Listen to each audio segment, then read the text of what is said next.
Hi everyone, today I'm going to show you a really quick and easy recipe. I've got some macaroni and cheese and some honey mustard chicken thighs. It's really tasty, so please watch this recipe. So I'm going to start off with 7 chicken thighs. These have the bone and the skin, and I'm basically going to season them. So I'm going to start off with some garlic salt. I'm going to season liberally with garlic salt, white pepper, and some smoked paprika. I'm going to put the exact sort of measurements in the description below. I'm also going to add some mixed herbs and 2 heaped tablespoons of Dijon mustard. Last but not least, I'm going to add 3 tablespoons of clear honey. So I think the combination of the honey and the Dijon mustard just gives it a really nice sweet but tangy flavour, and yeah, it's just a really nice way to do chicken thighs. So once I've seasoned everything, I'm going to go in and mix everything thoroughly together. So you can either use a spoon to do this or your hands. I think in the end I used my hands just because I wanted to make sure that everything was thoroughly mixed in. And once that's done, you're going to want to put it onto on a roasting tin. So I've just got a roasting tin here that I've covered with some foil paper just because I don't want to have a job of cleaning it afterwards. So yeah, I've covered with foil paper and I'm just going to spread out my chicken thighs. I also forgot to add that you do also want to add 2 tablespoons of olive oil to your marinade because that's going to make the skin nice and crispy. So moving on to the macaroni, I'm adding 2 tablespoons of butter into a pan and I'm just going to let that melt.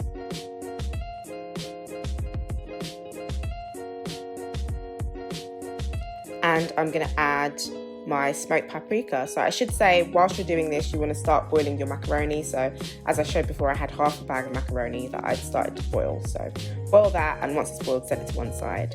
So as you can see, I'm mixing in the smoked paprika into the butter. I think this gives the macaroni and cheese a nice colour as well as a nice sort of subtle taste too.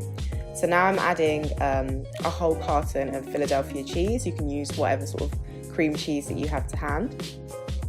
So I'm just making sure that I get it all out of the tub into the pan.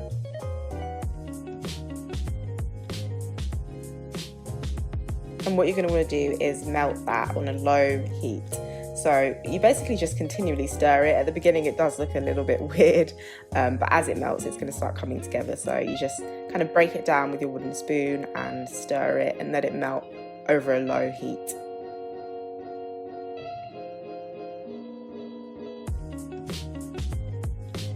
So as you can see, it's starting to melt and starting to look a bit better. You just keep continuously stirring it. I think this whole process takes maybe about 5 minutes of just continuously stirring it on a low heat.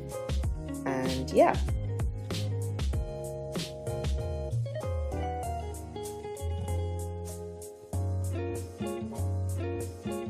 So as you can see, the cream cheese is all completely melted. And once yours looks something a little bit like this, you're going to want to start adding your evaporated milk. So I'm adding half a tin of evaporated milk in, and I'm just sort of stirring it in gradually. So if you've got a large tin like me, you can use half, but I think they also do the smaller tins of this brand, so you can either use half of a big tin or just a whole small one. So I'm just pouring that in, and I'm going to stir it into the melted cream cheese. At this point I switched over to a whisk just because I wanted to make sure that all the lumps of cream cheese had melted into the evaporated milk, so I'm just giving it a good stir with my whisk.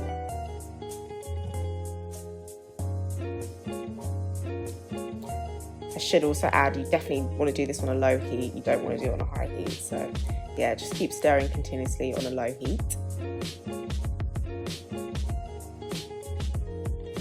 And once the cream cheese and the evaporated milk had all sort of combined together, I'm now going to add my cheddar cheese. So I'm using a whole sort of bag of grated sharp cheddar cheese, so that's extra mature cheddar cheese. I'm just going to mix that into the cream cheese and the evaporated milk. So you just want to whisk that together. It's going to sort of feel a bit thick, but don't worry, we're going to thin it out a little bit more with some milk later on. But for now, just stir in the cheddar cheese. At this stage, I'm adding some fresh milk, so I'm just adding it drop by drop just to basically get it into a thinner consistency because I thought it was a bit too thick. So just use whatever sort of milk you have. I'm using lactose-free, which I see the irony of that given the amount of cheese I've got into this. But yeah, use whatever fresh milk you have and just add it gradually so that you can get it to the right consistency.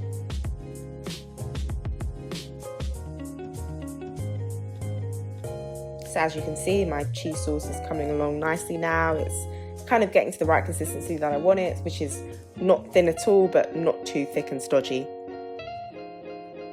So I'm just mixing that together.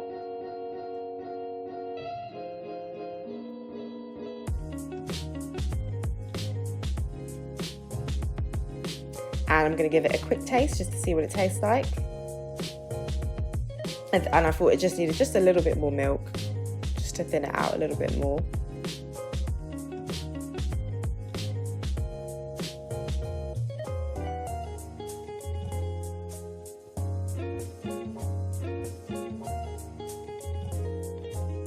And as you can see, I'm kind of like lifting the spatula up just to see what consistency the sauce is at. So at this point, I'm going to season with some garlic salt and some white pepper. So this is entirely to your taste. Just add a little bit at first and taste it and see whether it's seasoned enough to your taste. So I'm just going to stir that in. Make sure that it's mixed in thoroughly.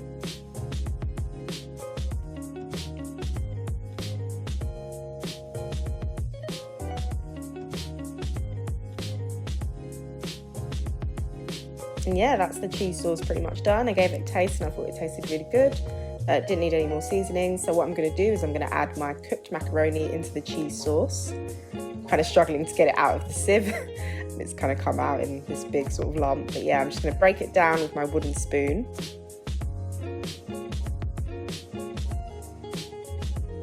And then I'm just going to stir it into the cheese sauce and just basically make sure that every single piece of macaroni is coated into that luscious sauce.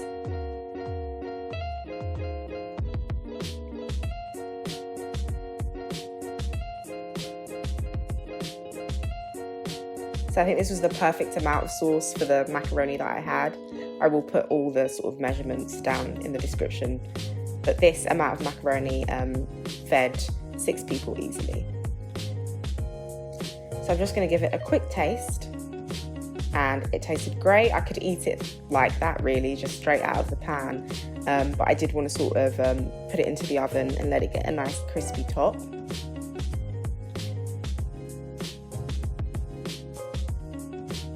So once I'd stirred all the cheese sauce in, I'm going to transfer it into like a tin so that it can basically go into the oven. So I know some people obviously like to sprinkle some extra cheese on top and let that melt in the oven, but what I decided to do was basically make a breadcrumb topping, just because I really like a sort of crispy top to my macaroni and cheese.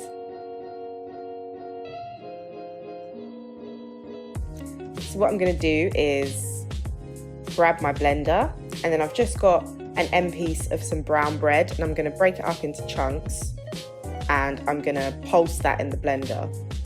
And that's basically going to create the breadcrumbs that I'm going to put on top of the macaroni and cheese.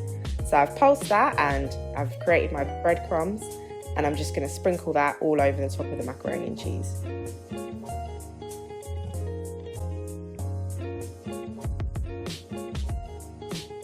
Just making sure that I've got all of the top of the macaroni and cheese covered in the breadcrumbs.